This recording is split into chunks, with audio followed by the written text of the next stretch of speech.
Oh yeah, pipe smokers. Haha.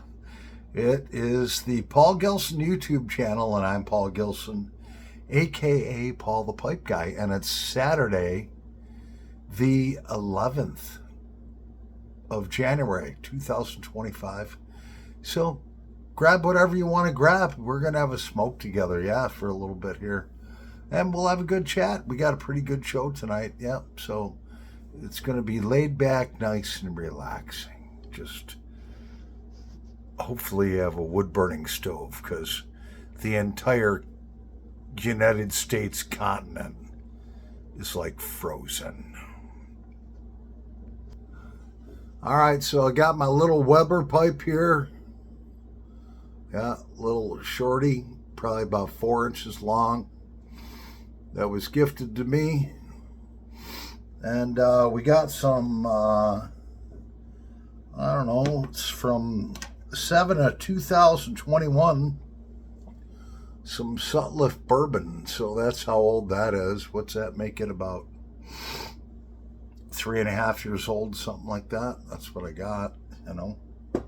Let's start something on fire. Yeah. I've been cleaning my house all day. I feel so good about what I've accomplished. I mean, I can smell it, man. My floors and everything smell like, what was I using? Shit. Well, I was using this cleaner that I really like. Fuck. What is it? Oh, yeah. Pine Sol is what it is. And Pine Sol, when you mix that with water, hot water, you do your floors with that, man, everything is... My kitchen is looking fantastic, and it smells great.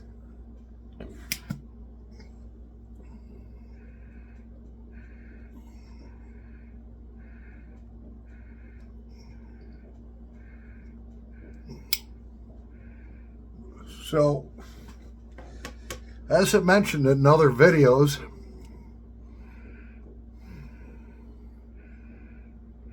my house has been disorganized and disheveled. Not dirty as in like food stuff or anything around, but a huge mountain of pipes here on my kitchen table. Just very disorganized, things out of place. Something that you wouldn't want like people to come see. Something that I was embarrassed about. And so my landlord, he said, hey man, I got, he works for Andersen Windows, okay? He's in upper management, and he says, look, I need you to get your house in order, okay? In order.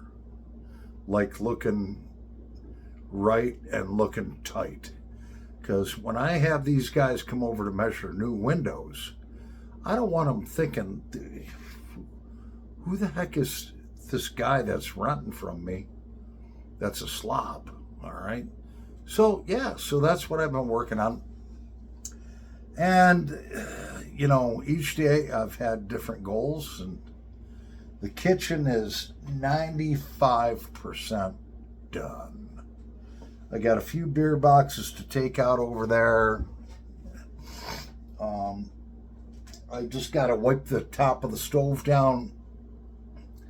I got to put the dish draining thing, where you put your dishes after you do them. I got to put that away. Wipe the countertop down, and I'm done.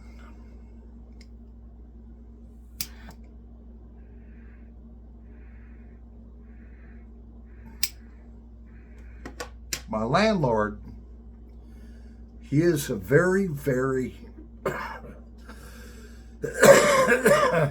hard man. He is hard. He is stern. Some people might say that he can be a dick. But He is fair. And I can appreciate that. So you can be hard, you can be stern, but if you're fair, that's fine. So he came to me last weekend. Paul, I got this going on. I got the guys coming over here. Give me a date when this house is going to be spotless, totally organized and everything. I said by the end of next weekend, which is this weekend. And there is no way that I'm going to disappoint him because there is no excuse. I gave him a date when I would have this done. And if it wasn't done, he would be very unhappy. And to expect so,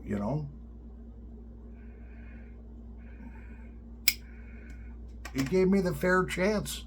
I could have told him 2 weeks, but I wanted to be realistic.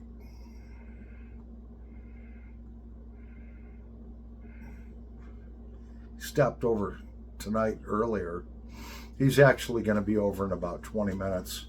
Watch some movies, and it's like, hey man, this kitchen really looks good. This is, well, I made you a promise, but really I made myself a promise too.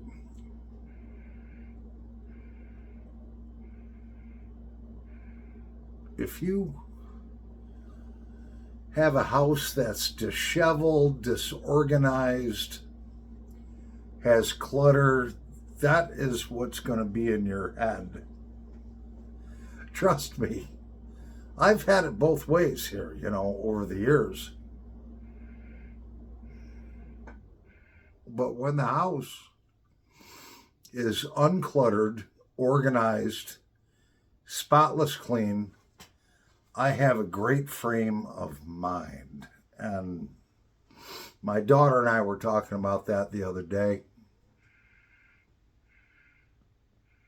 She's like, well, when my room gets out of control, my head just isn't right. And when I get it all cleaned up, spotless, I just feel so good about it. And that's the truth. I mean, bottom line is that the Lord above loves order. He loves cleanliness. Cleanliness and order.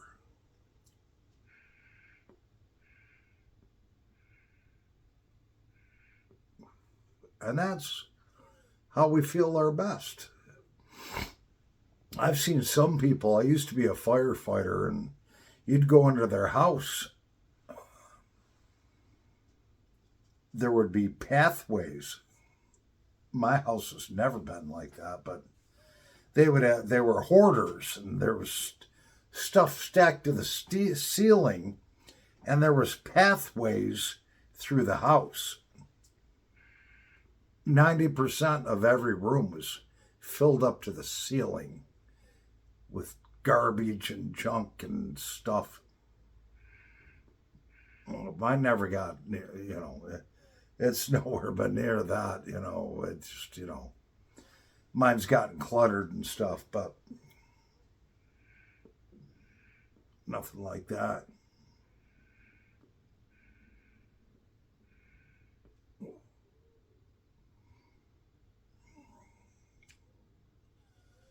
Yeah. The Weber pipe. That smoked so good. That was a gift. Oh yeah, so I've graduated to a cigarette. I don't know. So I was flipping down through YouTube and that. And a couple of Billy Graham things came up. Billy Graham was an evangelist, and he lived to be 99 years old and 3 months.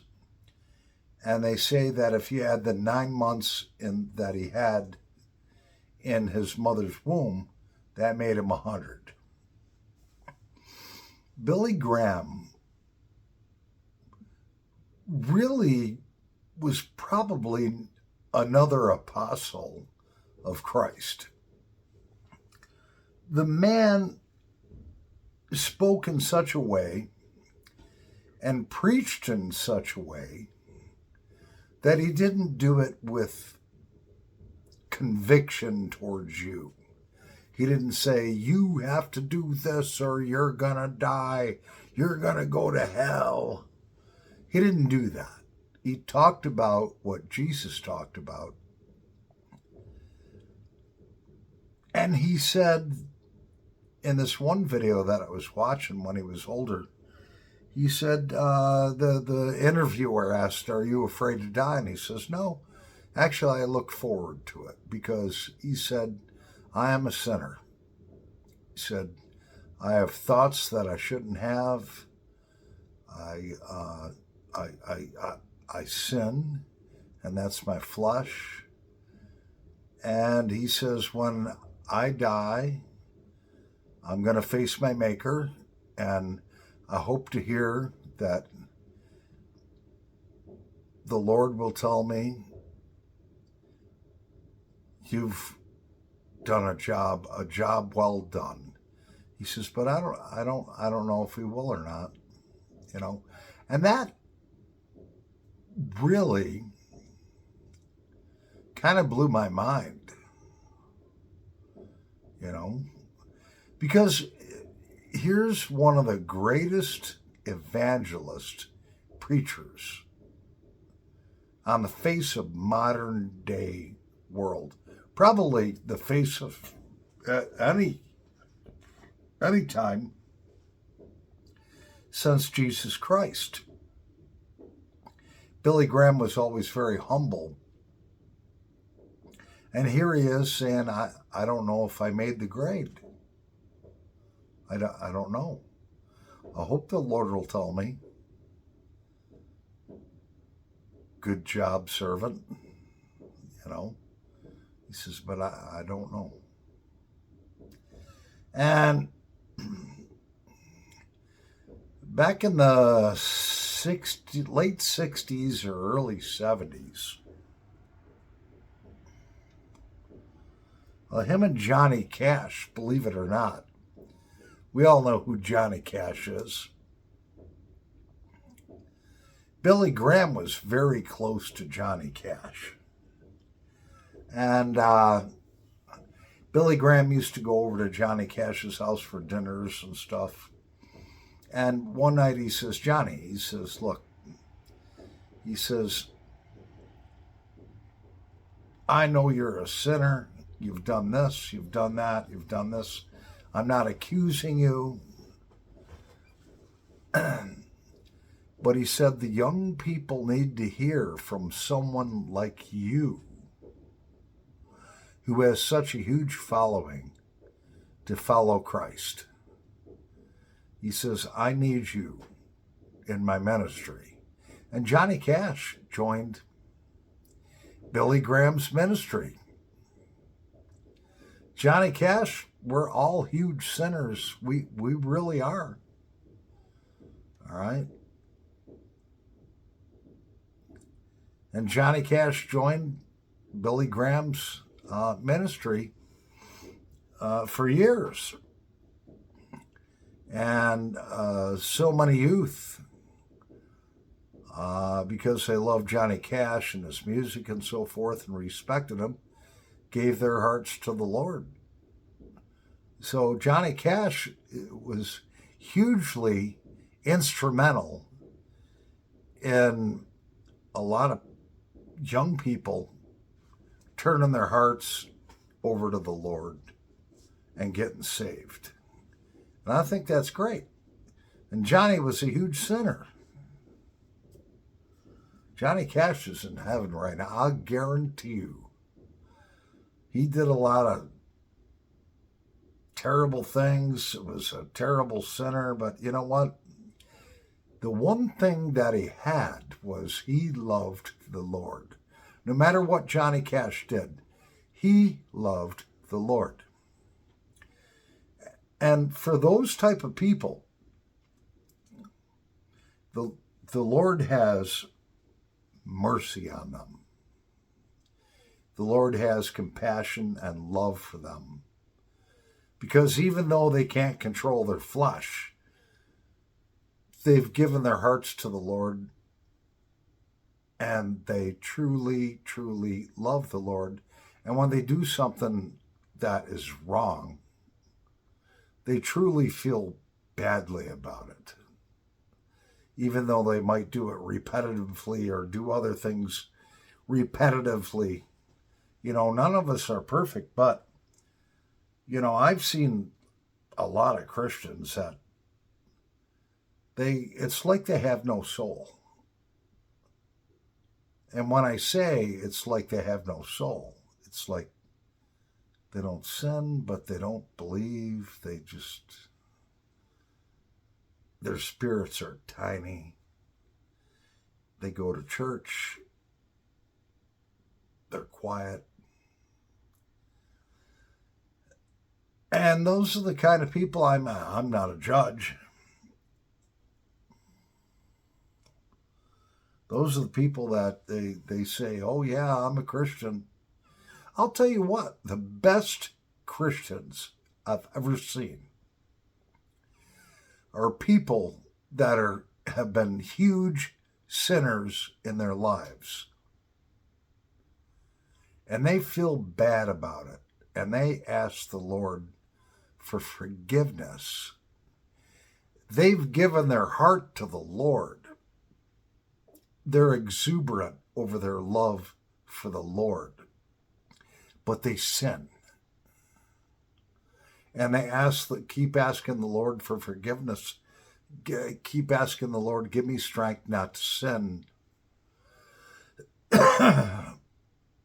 Those are the nitty-gritty Christians. Those are the people that Jesus hung around with that loved the Lord. They were huge sinners. They weren't an abomination to the Lord, but they sinned. And they felt bad about it. And they asked the Lord to forgive them. When you give your heart to the Lord, all of a sudden the devil sees that. And you're under attack. All right? And I can tell you personally, when I gave my heart to the Lord, all of a sudden I was under attack by the devil. Meaning, all of a sudden I got this job where I made a lot of money. There's a lot of pretty girls out there. I was out at the clubs, this and that.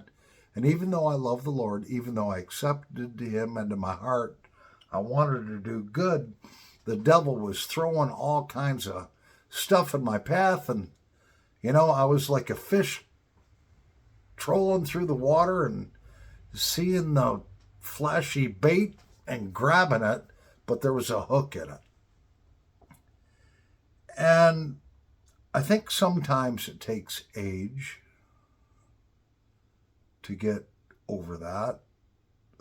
I still find myself getting hooked by those flashy things sometimes, but nowhere near like when I was in my 20s or 30s. But the Lord knows that I do love Him.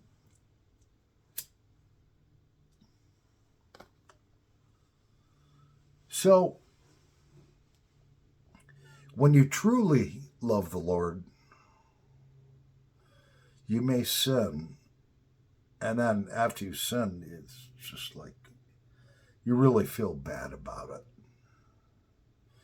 You ask Him for forgiveness to help you not try to do it again. But the flesh is weak sometimes. And sometimes the flesh is more powerful than your spirit. And the Lord knows that.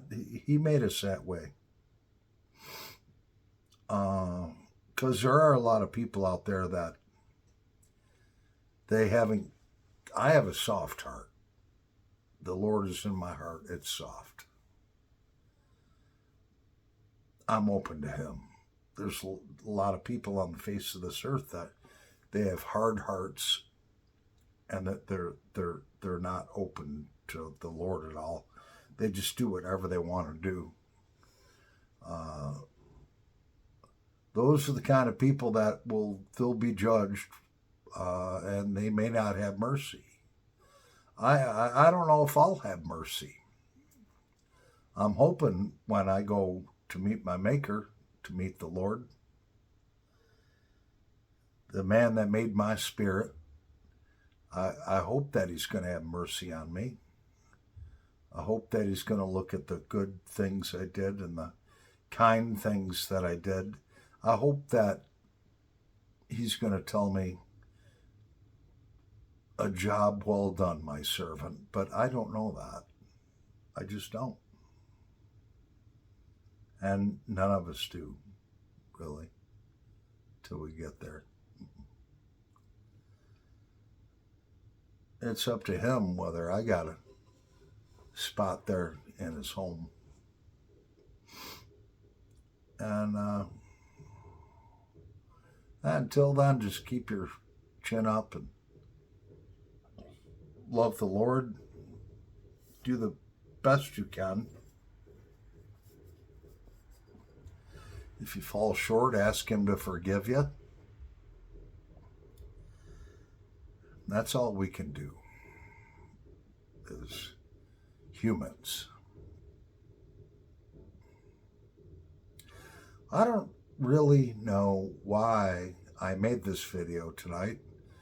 I really didn't start out making this video like this tonight. My thought process was very far away from where this video's gone, but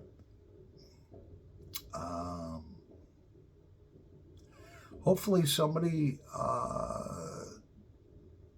maybe needed to hear it. I don't know. And, you know, if you're down and if you're depressed, look, you're still important to God. Don't give up. Don't commit suicide or any of that stuff, you know.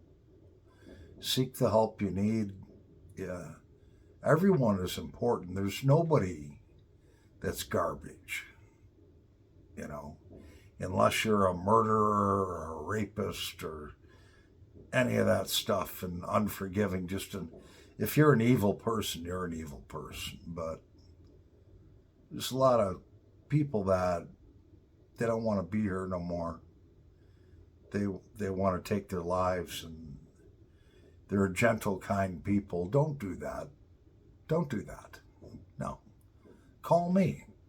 Call Paul the Pipe Guy at 585-352-3660. Yeah. Call me before you want to take your life.